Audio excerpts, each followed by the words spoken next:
Hey guys, welcome back to Troy's Garage. My name's Troy. This is my garage. We're getting ready to take Kermit the Ford out for its inaugural shakedown after carb rebuild, changing all the fluids, well, getting it running again. You saw it running at the end of the last video on Kermit the Ford. This time we're taking it for a spin. Basically just doing the full shakedown thing. Gonna kind of rev the engine, make sure that the carb is tuned correctly and that it's producing the power that it should for a 302, a stock 302. So that's the goal today. I do have my GoPro mounted on the back. I want to be able to see how much smoke is pouring out of the back, if any, and if I happen to do a burnout, that's okay too, because we got a stack of brand new tires right there. When I get back from this drive, if everything goes as expected, hoping, we're going to be taking these wheels off, getting them into the tire shop, get the rubber off them. The rims themselves are going to sandblast, and when they get back, we're going to paint those. Still a little up in the air on exactly what color we're going to do, but they're going to be Steelies. Steelies with new rubber. We only have 2 caps, so if we do 2 caps, it'll probably be 2 on one side, none on the other, or we'll go searching for caps. Something, not sure on that. The remainder of the video is going to be up underneath, making sure that the drive line, make sure brakes are good, see what that leak is underneath. If it's transmission, I know the transmission's leaking, but where's it leaking from? How bad is it? The fluid is full. Makes me wonder if they overfilled it. That could be a thing too. So that's the idea. Let's go for a ride.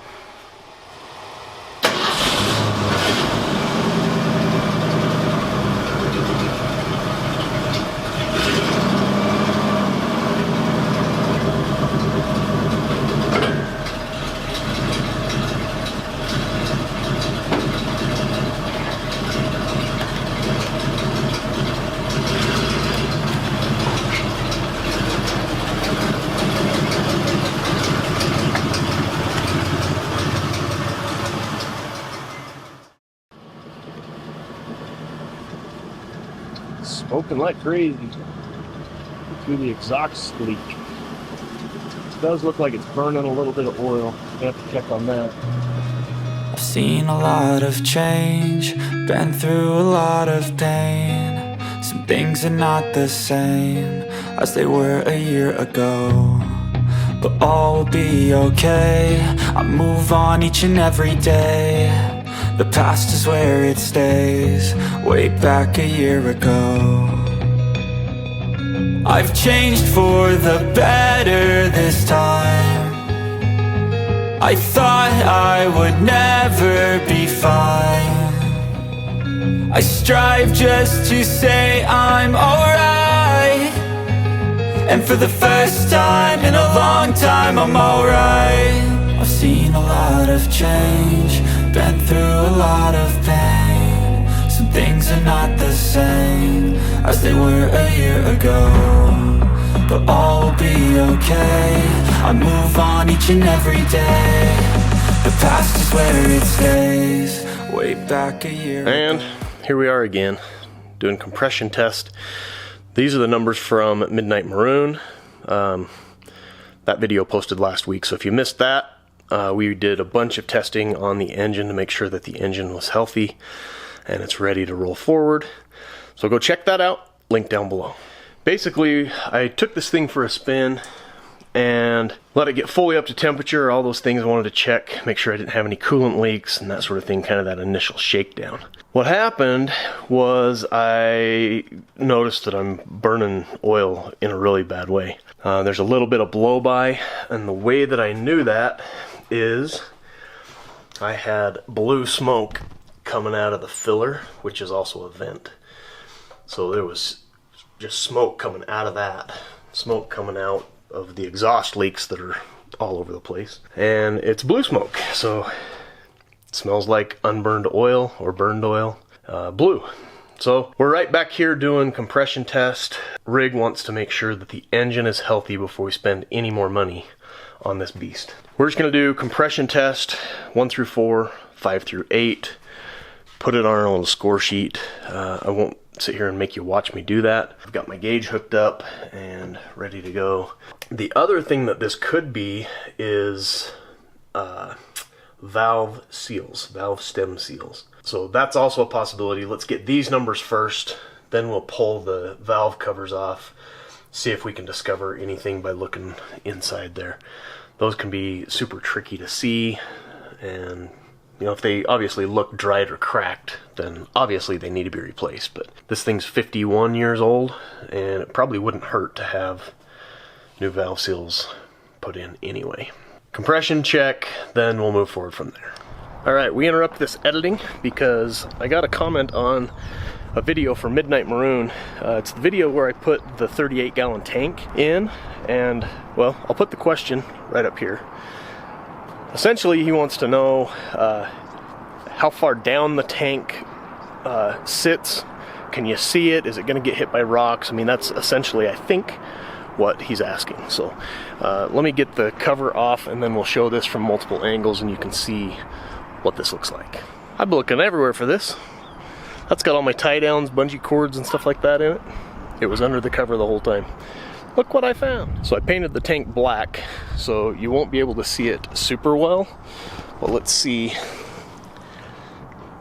It doesn't poke down any farther than the bumper. And it's a good 10 inches or so probably above the axle, the differential in the axle. So there you go. Another side view over here. But from my vantage point, it doesn't look like it would get in the way at all. But this is Midnight Maroon. So this is a 1979 Ford F250 two-wheel drive. It is a long bed version. Some people don't like that. I actually do. But if you like this sort of thing, like, subscribe, do all those things. Let's get back to the regularly scheduled program. Yeah, so I talked to my brother about these numbers. They all look great. The highest one's at 125. They need to be within 90% of each other, or only a 10% discrepancy. So the lowest one could be 112 and still be within an acceptable range, right? It's not perfect. Perfect is they're all 125, or 150 would be even better. These numbers aren't alarming. We're going to move forward with that. The other piece of information is, let me get to where we can see with some light. See, there's oil on that shaft above the threads, or below the threads if you're looking down from it. Anyway, there's oil on there, and my brother was like, that's most likely going to be your valve stem seals. So I need to go buy a new tool because I don't have a valve spring compressor tool. So I'm going to go buy a new tool, and then we're going to learn how to use it. That's going to be awesome. Oh my gosh. This cold is getting worse and worse. Started getting better, getting worse again. I'm not going to do much talking. Thought I'd share an update with you real quick. Up underneath here, this is going to be really hard to show on camera. You can see that, you know, it's kind of like a war zone under here. What I'm trying to do is find out where all the leaking is coming from, and I was able to identify several spots. The first of which is way up high on the engine. Looks like it was coming from the valve covers. So the valve cover gasket. And that actually makes sense. When I took those off, those gaskets were hard as a rock, and well, they didn't look in the best of shape, so they very well could have been leaking. And then when I looked down lower, and of course I've been scraping all the oil residue and whatnot off. I did that, the majority of this, before I took it for a test drive, got it up to speed, up to temperature, I should say. I wanted to do that so that I could find any new leaks that were taking place. And I noticed that several of the bolts on the oil pan itself were wet, new wet, like they were leaking. So for giggles, I grabbed my wrench and put my socket up on there and turned it.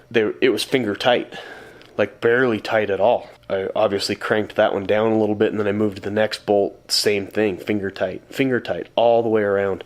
The only 4 bolts that were full tight are the 2 at the very front center and 2 at the very back center that go over the hump. I don't know what those things are called. But anyway, they're a bigger bolt than the 1/2 inch that are the rest of them. So I was like, well, the transmission has a slow leak over there as well.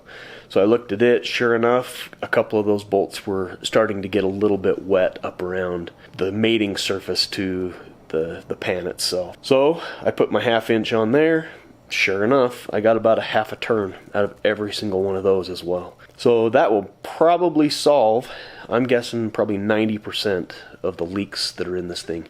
There's still a chance that the rear main seal is also leaking, but I'm just going to continue to clean under here and make sure that if any new leaks do show up, we'll be able to identify exactly where those are. That said, I'm done talking. Time to get back to work. I'll give you another update. Well, when there's an update to give. That's about the extent of that. Back under the hood of Kermit the Ford, 72 Ford F100. Today's task is valve seals. I've already done the passenger side, cylinders 1 through 4. I tackled that because it's easy. It's out of the way of all of the, power steering, power brakes, all that stuff. Over there I got lots of room to work with. So that side is done. This side I'm getting ready to start on. I did learn some lessons that I want to share with you a little bit here. The key to doing this efficiently is to stay organized. I set out 2 shop towels. What I'm going to do is I'm going to take the rocker and the push rod, all of that off. This is the front one, this is the back one for cylinder 5. And then we're only going to work on cylinder 5. I bought my little tool here that goes into the spark plug hole, attaches to my compressor, applies enough pressure to keep the valves up so they don't drop down into the cylinder. I've seen guys use a rope, right? They just shove a rope down in there and then turn the motor so that it pushes that rope and applies pressure. You can do that. Compressed air is just as easy. So the tool that I got for compressing the springs is this guy right here. I'll leave a link to all of these things down below. Got all of this stuff on Amazon so that you know. I did have to use an adapter from this set. This is the compression tester that I used before. So I had to use this on there. The fitting that was on there just shoved right in there, didn't even fit at all. So you're gonna need a compression tester, this little doodad, obviously a compressor, this guy. I do use as well a little hook to kind of turn the stem keeper, the spring keeper, so that it's available through this little gap right here. It's hard to tell what I'm pointing at. And then you use a magnet to pull that up out. I have had to use a rubber mallet as well to break the little keepers free. They were kind of seized up in there. Just tap lightly. If you hit too hard, you'll drop that piston down and break your seal, but you just have to, as long as this stays on, you're good. Then you just pull it back up on that and it seals the valve again into the seat, and then you can kind of start again. I had that problem the first one. I whacked it pretty hard and it just kind of ploop, dropped down and psh, the compressor was going crazy and getting all sorts of angry. What I've done first is I've gone through and I've loosened every nut on the rockers. I took the first 2 completely off because we're getting ready to start on this side. So now they're loose and I can just pull them off when I get to them. When I pull them out, I set them in order. So this is the front valve in cylinder 1, second, first in cylinder 2, the second one in cylinder 2, all the way back. I'll do the same thing on this side. That just helps me keep track of where I'm at. If you just take them and chuck them, and then you're like, crap, which one did I stop on? You don't know. This is way too cramped quarters to show you, and it's loud because the compressor kicks on and off. There's some good videos out there already that show this, so if you're doing valve stems, a lot of them are the same. Some of them have a little O-ring as well that you put on after you put the spring back in before you put your keepers in. This 302 does not have that. So I didn't know that until I got in there. Wasn't sure what I was getting, honestly, until I got in there. Nothing to worry about on that front, but I just take these out, set them aside like this. I do inspect the rods to make sure that they're straight and also that I can see daylight through them. There's no way you'll see that on camera, but that one is open. I can see daylight through it. I'll never get that just right. Oh, there you go. You can see through it. If it's not clear, I shoot some carb cleaner through it.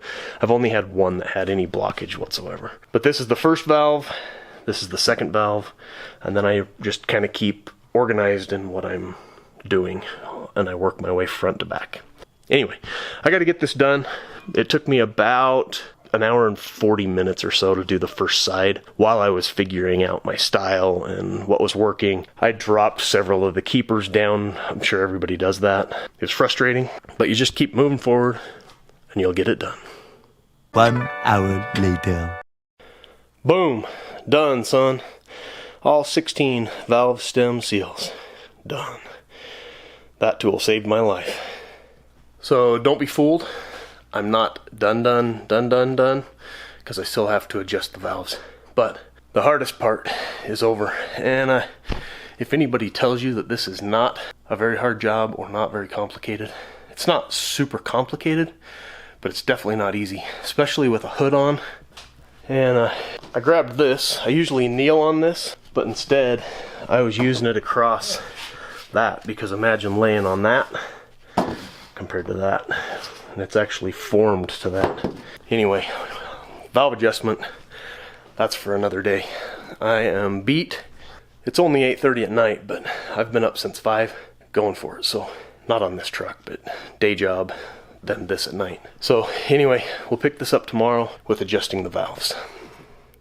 As you can see, making some progress on Kermit D4. Obviously got the hood off.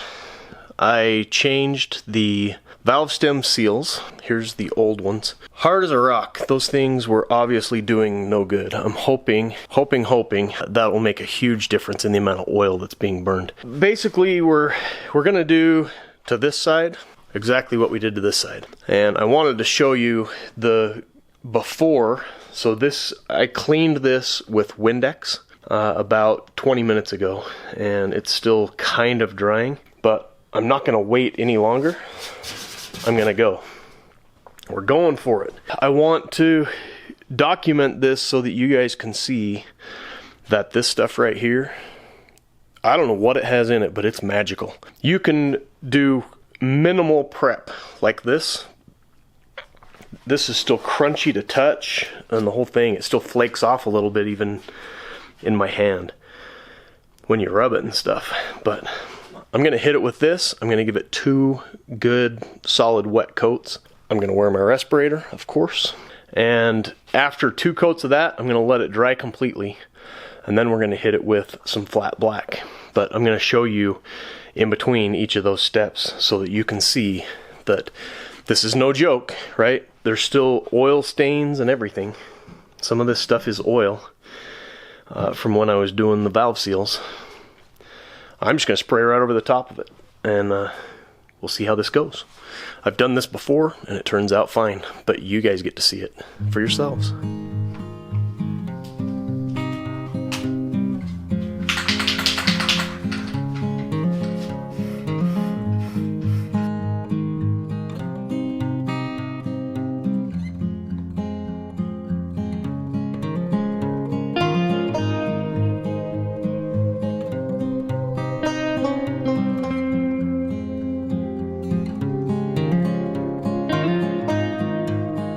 Alright, I only recorded the first coat, but I just finished the second coat. You can see it's still wet, and I put the second coat on even thicker.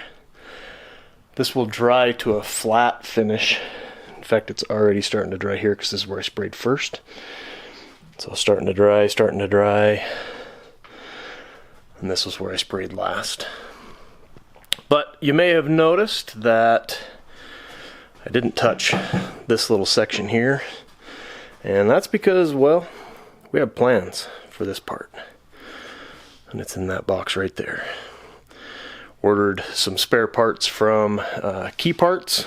We were able to get just this top cap that goes across this. I'm not sure exactly what that looks like. I'm going to open it right now and take a look. I'm going to have to cut down in that seam somewhere and down in the seam down here somewhere, and then stitch weld that in and make it look good, but it's got to be structurally sound because this is what attaches to the hood hinge, or the hood hinge attaches to it, I should say.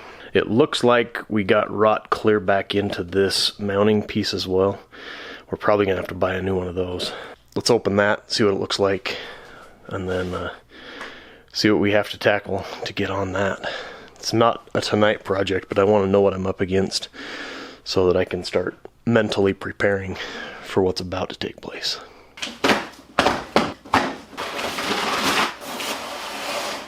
Yeah, so that includes way more metal than I thought it did. I thought it only went down to the seam right down in there, but it comes clear across. So, might have to pull the whole fender off. That'll give us a chance to treat behind that as well.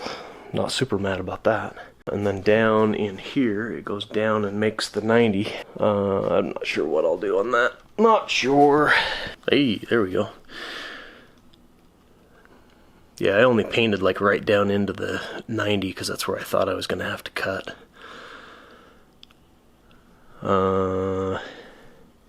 It does change shape right in this area right here. And this piece here is basically a straight 90 all the way. So it's going to take a little fabricating. I'll make it work. I am no professional at this stuff by any means. I'm definitely a DIY guy. I learned my welding using a stick welder, laying in a mud puddle up underneath a combine kind of thing, and the idea was to make the part never fall off. Didn't matter what it looked like. I put booger welds all over everything. But something that's hidden underneath the hood, this is going to be good practice for me because I want to get better and better at it, so practice makes perfect.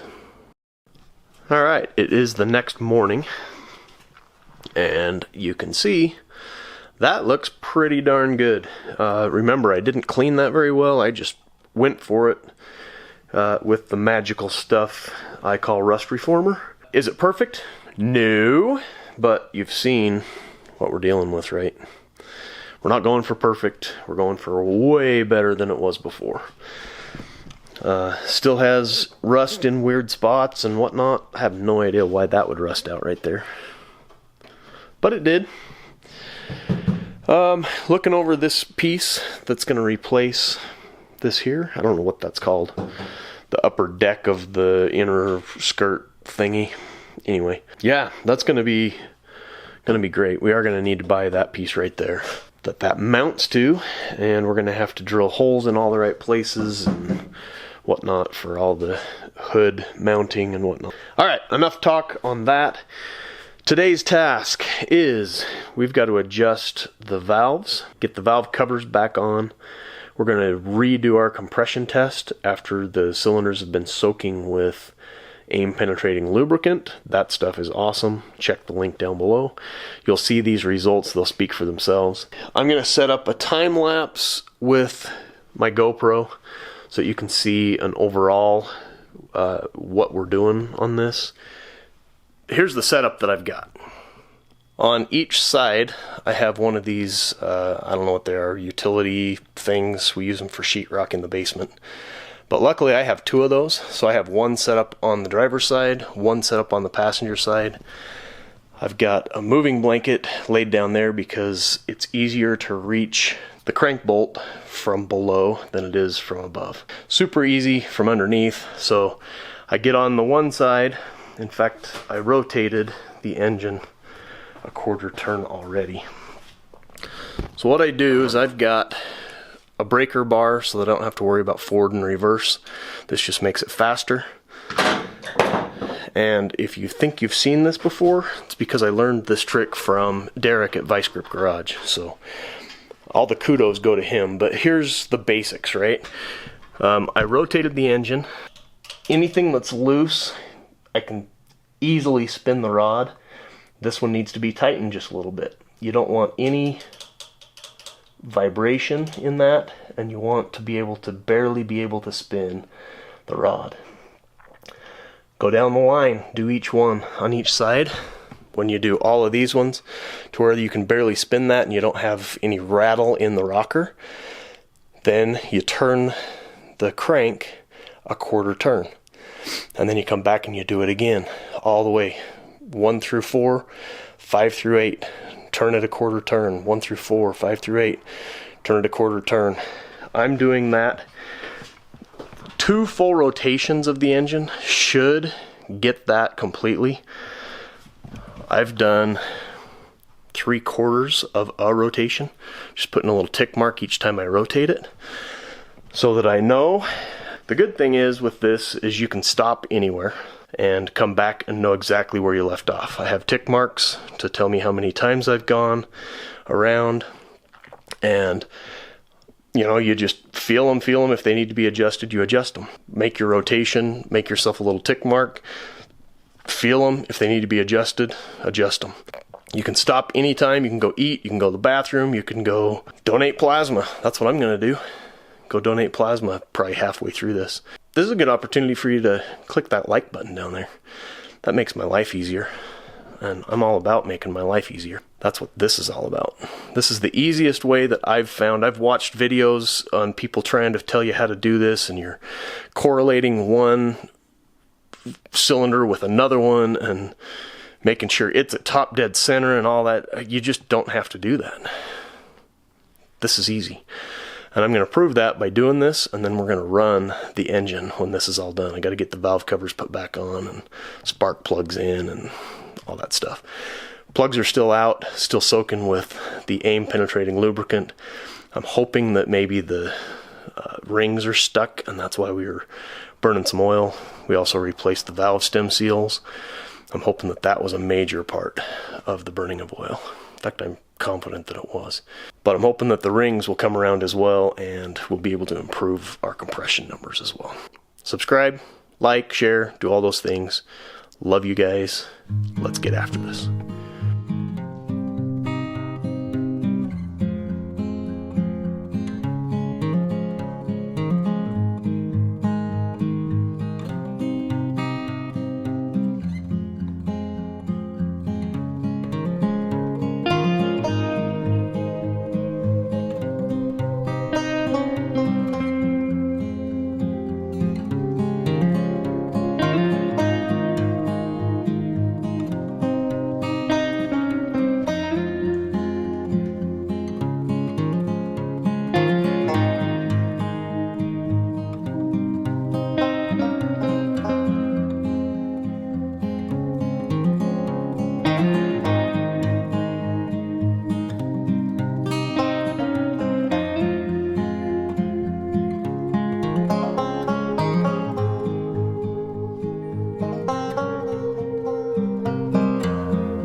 just turned the 6th crank at a quarter turn. So we've gone more than one full rotation, probably about 1.5 rotations, thereabouts. I'm trying to do 90-degree turns on the crank each time. But as I stated, I gotta go do plasma. So I know where I left off. I just barely turned that 6th turn. I come back, I'll check all of them, make any adjustments, turn it again, make any adjustments, and just keep cranking until I know that I'm confident that no matter where I put that thing in the rotation, that there's no more adjustment needed. Then I'm going to go through and add. I've decided I'm going to do a half a turn on each one. That seems to be a fair consensus out there in the world. Some people do 3/4 turn, but I can always add a quarter turn if I hear any noise at all or whatever, but I'm confident that we'll be fine with the half turn. But I'm gonna go donate plasma. I'll be back. We'll get after this and finish it up. So a super busy day. I had just got back from donating plasma. Woo, that was bright. And well, the sandblaster called me while I was out. Yep. Wheels are done for Kermit DeFord. I'm gonna get those things unloaded. I'm gonna get a coat of paint on these. They weren't supposed to be done till Monday. Today is Wednesday, so 4 days early. That's pretty awesome. My buddy Rig does not know that those are done yet. So I'm gonna try to surprise him by having the wheels mounted on this when he comes the day after Thanksgiving. By the way, happy Thanksgiving. This will post a week later, but you know, just doing what I can. Alright, I went a total of 16 quarter turns, which is enough in theory to turn the engine over twice. And then I put torque on each one. It wouldn't let me do a full half turn before it seated all the way. So I don't know if that's normal for a 302. Maybe I could have just saved myself a bunch of time, ran those nuts all the way to the bottom, and then torqued them. I put the same, you know, one little wrist click on each one, so that they're all the same-ish, air quotes. I got my I don't have any friends button hooked up. I don't have the ignition key turned on, so we have no spark, so it's not going to try to do anything. Well, of course, I don't even have spark plugs in it. But I'm going to turn it over, just kind of bump it a couple times and just make sure that things are moving like they should. My confidence level is pretty okay on it. Let's do this and watch this one side. Let me get a light. I want to be able to see what's happening. All right, here we go. 3, 2, 1.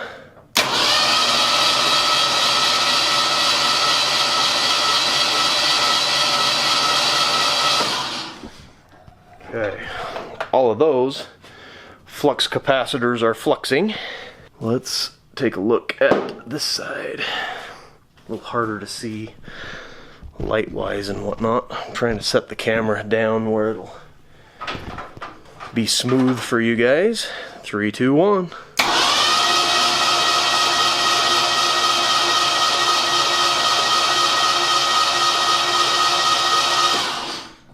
Cool.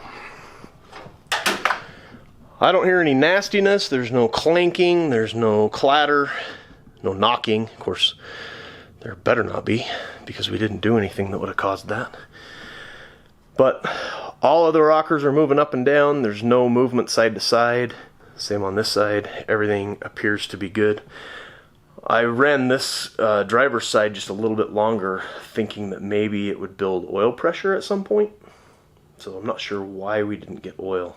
But I'm going to do a compression test here as well. This is going to be a lot easier with the hood off, that's for sure. But let me get the compression test done. I'll get the numbers on the whiteboard. We'll go to that point. Started building oil pressure as I got to that last one. Here's the results. And I'll just kind of hold this here for now, for a second. This is about a 36-hour soak with the aim instead of a 24-hour. It took a little longer for me to get back to this. I went up on everything on the passenger side. On the driver's side, went way up on one, barely up, and then down on the last two. But here's the deal. Let's talk for a second. So, story time with Troy. When I went those 16 rounds and tried to put torque on those things, I said before, they were all basically bottomed out. When I hooked up the compression tester on cylinder 1, I had exactly 0 oil pressure. So what I did is I backed off the nut on the intake and the exhaust port for that a half a turn. Built pressure. So I was like, okay, let's go down a half turn on every single valve. That's where it sits right now. This is a Ford 302. I know out there's guys that build engines for a living. You guys might be laughing at me right now. That's fine. Be gentle in the comments. I don't do this every day, right? I'm figuring this stuff out and I'm trying to learn along with my viewers. So if you guys know what I did wrong on a Ford 302 and a 72 F100, comment down below. Again, be gentle, right? We're all here to learn. Sorry, my microphone is rattling. I hope that wasn't annoying the whole time. I'm gonna hit the Googles and see if I can figure out what I did wrong. I'm sure out there in a forum, you know, one of you engine builders is commenting on how to do this exactly. So I'm not gonna put the valve covers back on at this point, even though I've got decent compression numbers. I did play with some of these on the driver's side that were lower, you know, going an extra quarter turn this way, an extra quarter turn that way.